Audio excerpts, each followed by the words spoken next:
Welcome, Black Hollywood Live fans. On today's Justice is Served, we talk Joe Arpaio convicted, Kim Kardashian sued for $100 million, and did the White House work with Fox News to deflect from the Russia probe? Stay tuned for this and more.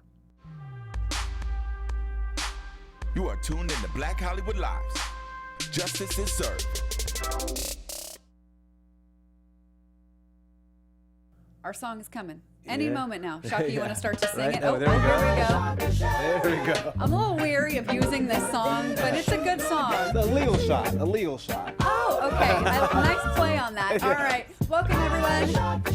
This is Justice is Served.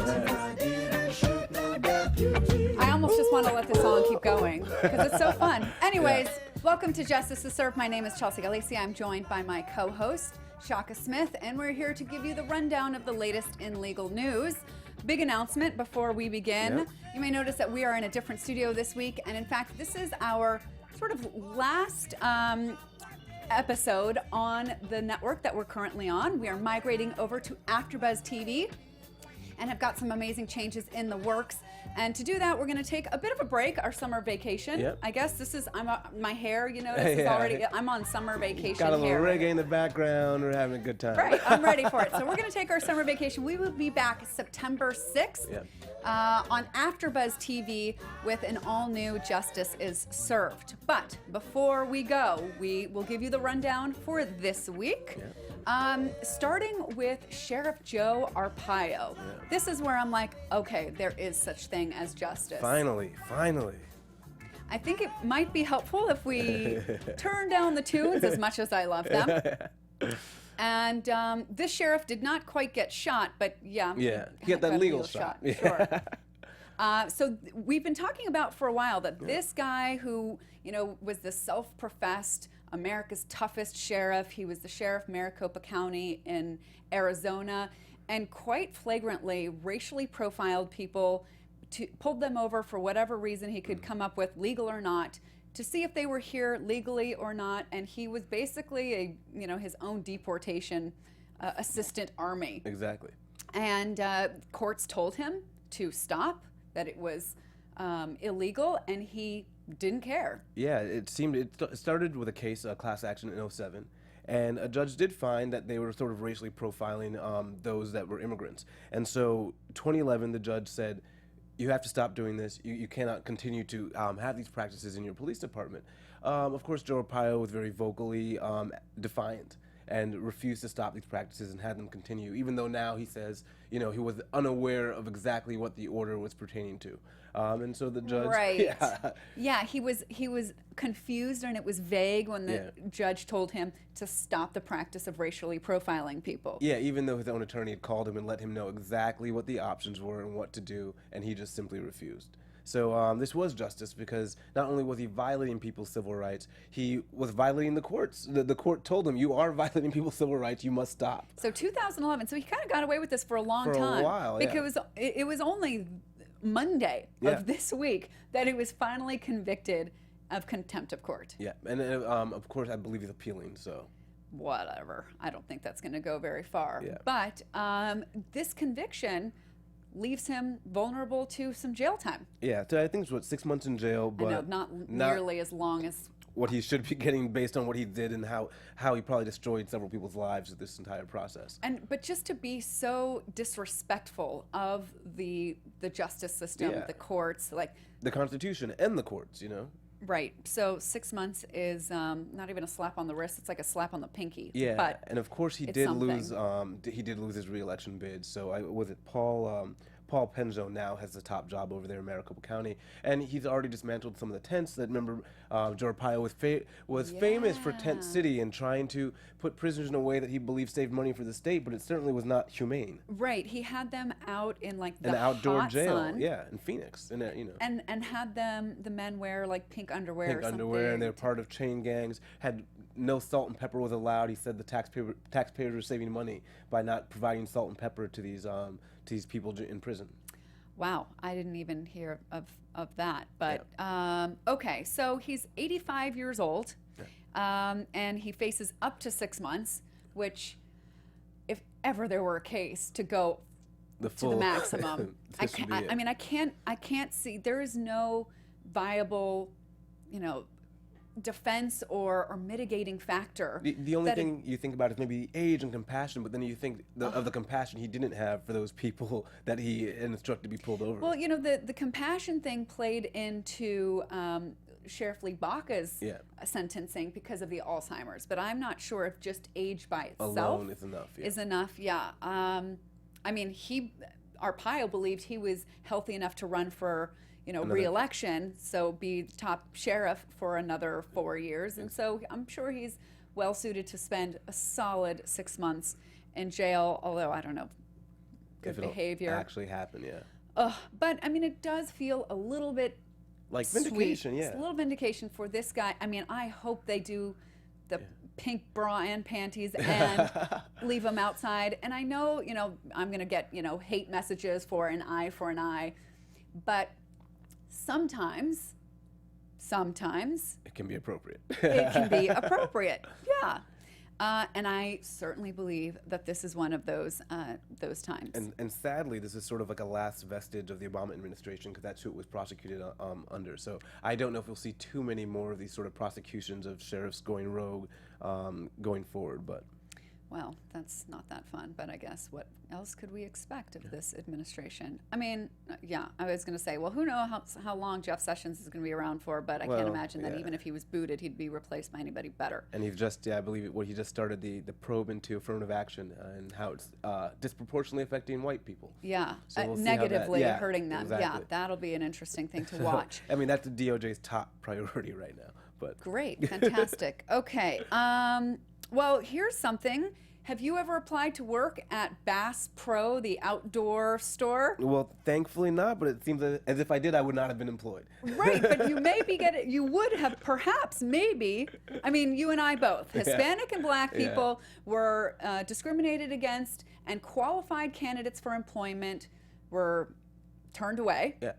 And now a class action lawsuit has reached a $10.5 million settlement. Yeah, I mean, this reminded me so much of the Abercrombie lawsuit many years ago. So it's just weird that this is still happening. That whether or not that's your corporate belief, that you're still not realizing that that's been rejected by the courts, and you're going to get found out.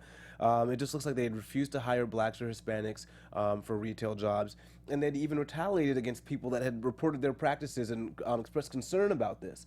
So it really started with one white employee had gotten fired by expressing some concern about the way some black employees had been treated, and that kind of got the ball rolling on this. And when the EEOC looked into it, that's the Employment and Equal Employment Opportunity Commission.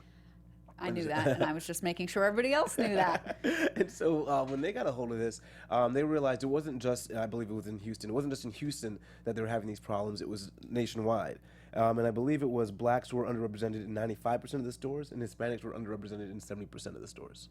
So a good outcome took a little bit of a time to get there, as it usually does. But, if you were qualified candidate, you applied for a job there and didn't get it because you were black or Hispanic, you may be getting probably a very small piece of this $10.5 million. Or maybe large, because, I feel like a lot of people don't always fill out those cards that come in the mail. So make sure you look for the cards that you opt into the class action and you get your portion. Yeah. I mean, the bummer with these class actions is that most of the money ends up going to the attorneys who brought the suit, and in somewhat fairness to them, they took a big risk on this. Nobody was paying them up front to take this on, and so they often front time and costs and all that stuff, so they're the first to get paid, and then the rest of the class splits the rest. But this looks like they'll get a decent amount. And I believe we also had with it John Morris, the founder of Bass Pro Shops, and he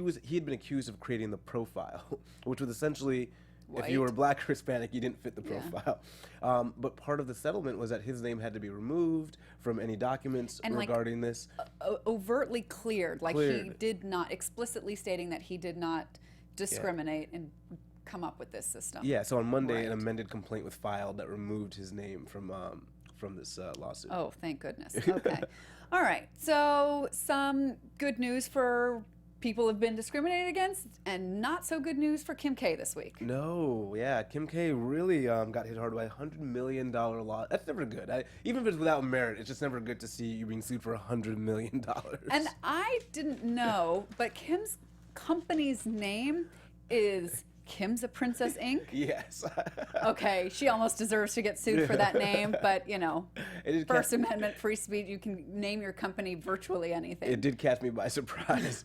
But what we do know is it seems like, so Kim is all over the internet, all over social media, promoting the Lumi, which is this, kind of full-featured light around your cell phone that kind of goes all the way around. Do you see it? I've never seen anybody have it. Yeah, I've seen some other hosts have the Lumi around. It goes to show how much I know about taking the perfect selfie. Yeah, so that's been that's what her kind of bread and butter is in terms of making a lot of money off the Lumi. I think she gets a large portion of the profits.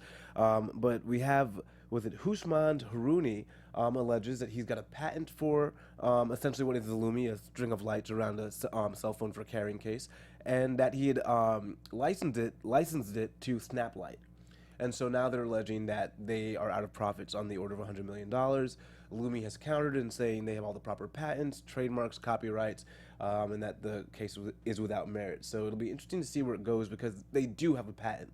Snaplight does. So Snaplight has, they have the license to use this gentleman's patent, right? Yeah, and Harouni's got the patent for integrated lighting accessory and case for a mobile phone. I mean, usually it's like if you have a patent, you're pretty well covered. But then you look around and it's better protection than like a copyright or a trademark, which is something that's good only for a period of time in a certain region and a certain industry. So if you were to like trademark a certain style of T-shirt, it might only be in whatever region you're selling it in, and only for a period of time, and in certain colors and certain shades of those colors, and has to be really, really specific. But a patent is a much bigger protection. Yeah. And so if you have a patent and you're claiming that your patent rights have been infringed upon, unless you're really wrong about the other technology and that the other technology is completely different and it's not just a small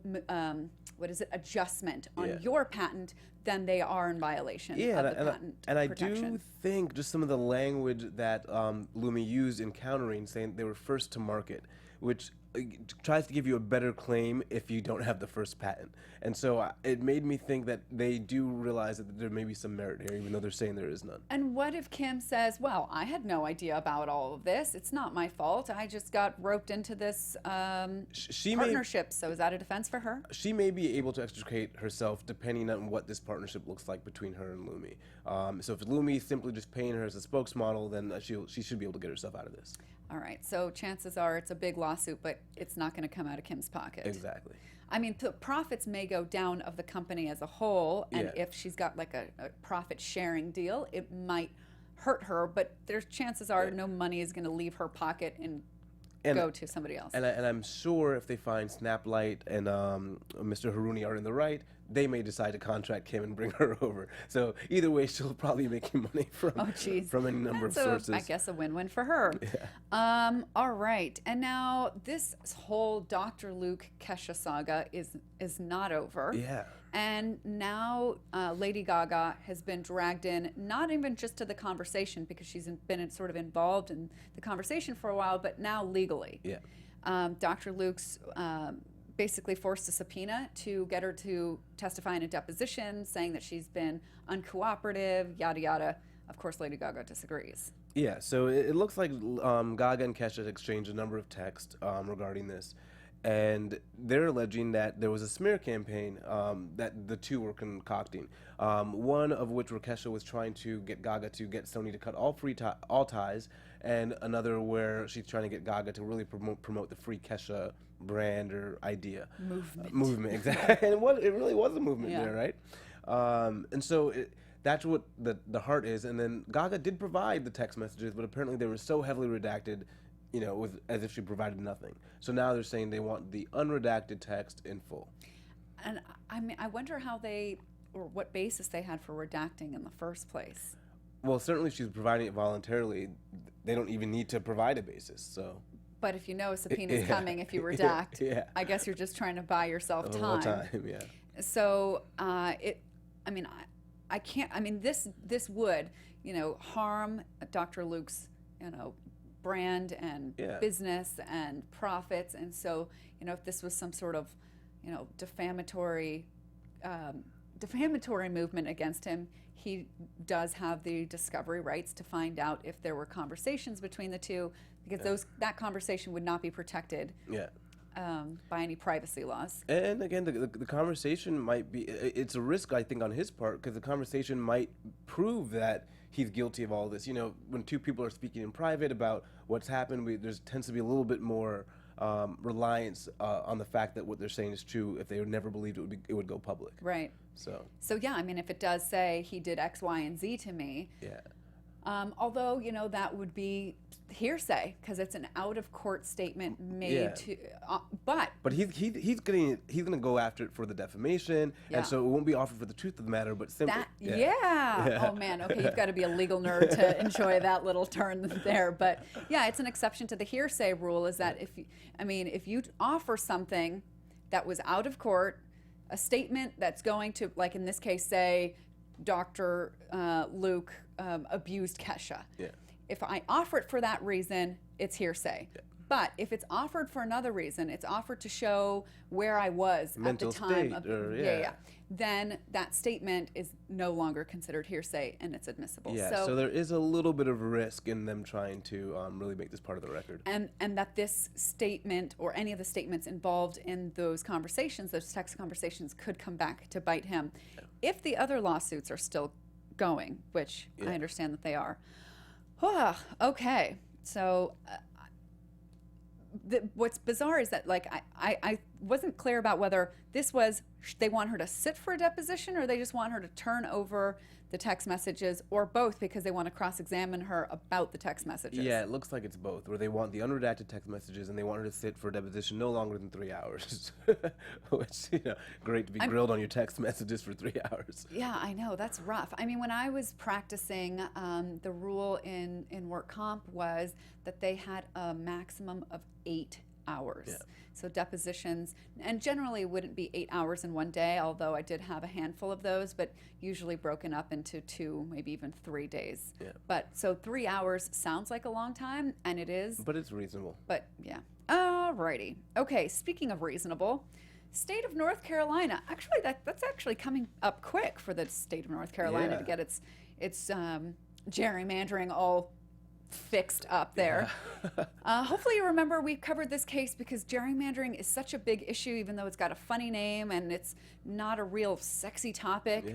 But the manipulation of the district lines drawn by governors or governors' offices over the states, which affect how votes sort of translate into candidates and winners.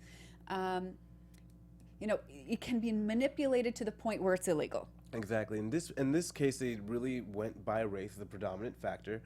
They wanted to limit essentially the black vote, and so what they did is they packed districts with several minorities, so a lot of African Americans. So you look at a map and you think like, okay, here's one district, here's another district, and here's another district, you know, and it's something where it kind of makes geographical sense. But what this gerrymandering does, it's like draws a funky line that carves around. So they basically carved around all these African Americans to put them into one district. So, okay, we're fine with having an African American representative or voice for African American people in that 1 or 2 districts. But you get 1 or 2. Exactly. So if we don't do them in an equal way, then, you know, we're not going to have we're going to definitely have majority Republican districts and minority Democratic districts. And there's also a way to do it to dilute the vote so much that none of their votes really matter. At all. So that's why race isn't completely out as a factor. It just can't be the predominant factor without a compelling reason.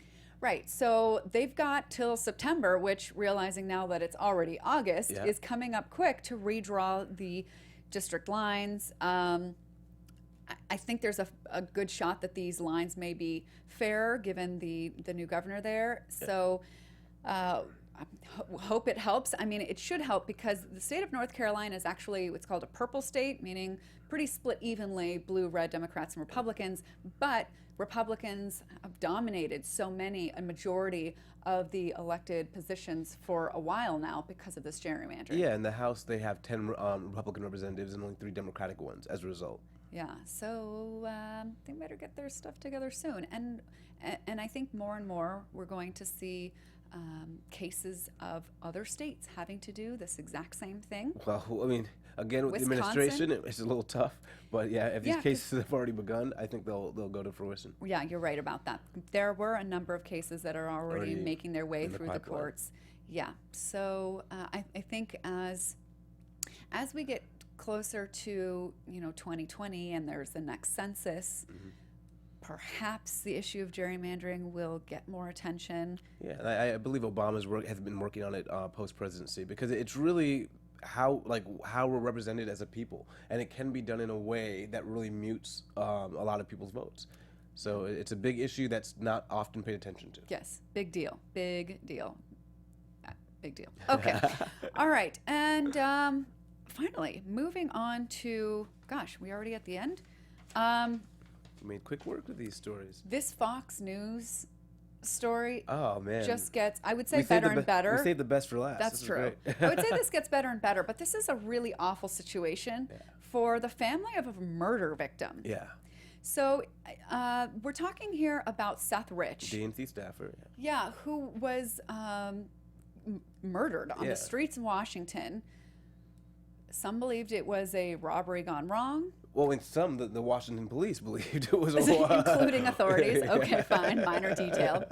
But there was some rich Texan guy, Yeah. Ed Bataski, who took it upon himself to hire an investigator to look into this murder.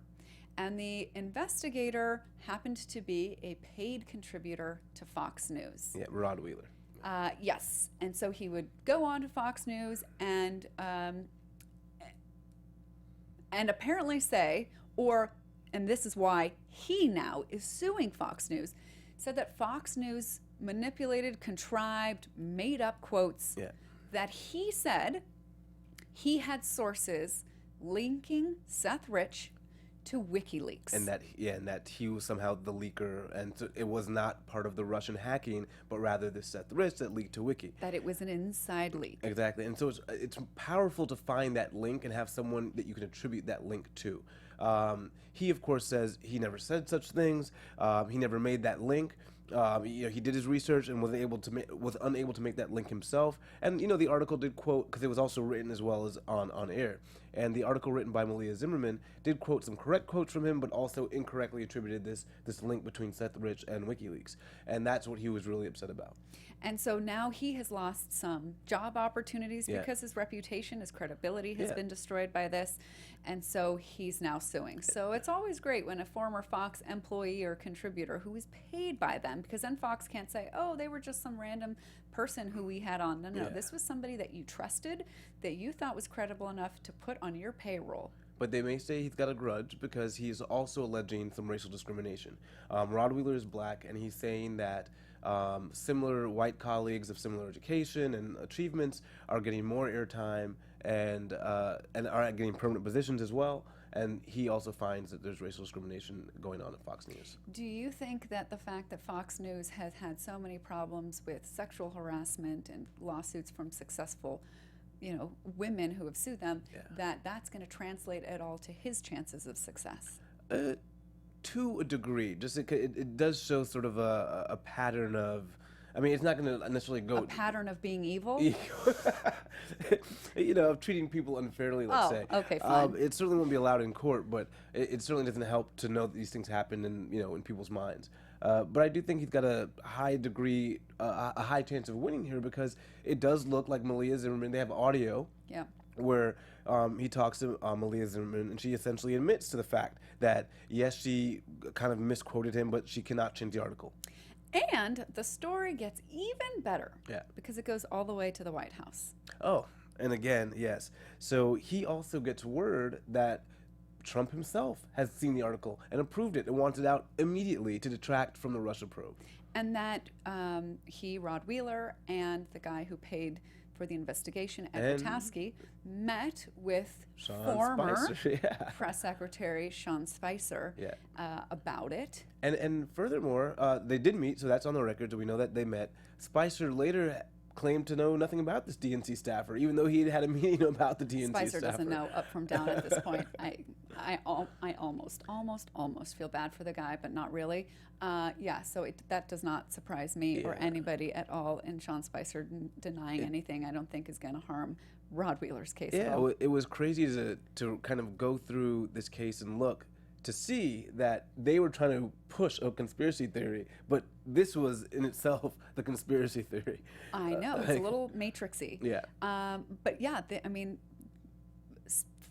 Fake News Central, also known as Fox News, completely contrived a story. Yeah. And they have admitted that the story, they wouldn't use the word contrived. Well, they did in fact retract the story, and I believe it was where I wrote the words. It didn't meet their high editorial standard, their high degree of editorial scrutiny that they require. Did you have a little chuckle when you read that? Of course, naturally. Oh, gosh. Okay, just checking. So yeah, I mean, if this had been on the other foot, if this had been MSNBC, this would be the only thing that you would hear about all day, all night. Well, at the very least, Trump would be tweeting about it. So. Yeah, that's really true. And so next time somebody says Fox News is the credible news, you can point to this remind story, them of right? this story. But it does seem like given the fact that it was retracted and that they have some audio and enough proof that the people knew that they were misquoting him, I think he'll have some success in this lawsuit. It'll probably be settled quickly. Yeah. All right. Well, I guess that brings us to the end of the show, the end of our season, and the end of our run with Black Hollywood Live. Yep. We'll migrate on over to the sister network AfterBuzz TV. We're going to come up with some new, fresh, exciting ways to bring you the legal news of the week. Make it fun. And we'll be back here on Wednesday, September 6th, unless we do some kind of date change or day change. So keep an eye out on my social media. Actually, forget that. Yeah, you could at Chelsea Galicia, but better follow Shaka. At Shaka Strong on Twitter, Instagram, and Snapchat. I will update you guys as to when we'll be back on. Yes. All right. Until then, have a great summer. See you Bye, guys. everyone.